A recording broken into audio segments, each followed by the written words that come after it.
olunaku lw'enkya Uganda lwegenda okujaguza nga bwe giweze emyaka 51 kasookedde ng'efuna bwetwaze okuva mu Bungereza era ng'emikolo gy'eggwanga emikulu gigenda kubeera mu disitulikiti y'e Rukungiri. Wabula etegeezezza nga bwefunye amawulire nga waliwo ebibinja ebyagala okuteekateeka emikolo egivumirira ebituukiddwako gavumenti mu myaka gino 51.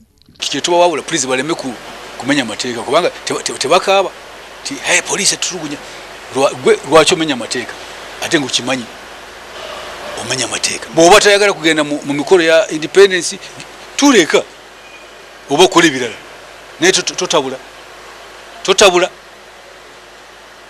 wasebe mumpulidde temutabula. Kikakasiddwa nga Dr. Kizza Besigye bw'agenda okwetaba ku mikolo gy'eggwanga egigenda okubeera e Rukungiri gye bamuzaala kyokka ng'asuubizza nga bw'agenda okutambula obutambuzi n'abawagizi be nga bava ku woofiisi za FDC e Rukungiri.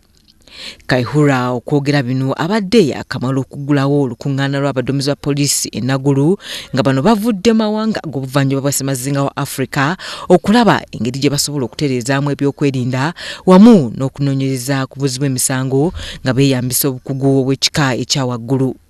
Okunoonyereza emisango bulungi ate okufuna kebe abatemu kebe ababbi kebe abakwata abaana Tifairaz kino kizimbe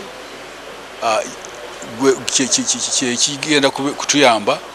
Poliisi ya Uganda ewaddeyo ettaka okulaba ng'ekifo kino kigaziyizibwa kisobole okuyamba ennyo n'amawanga amalala.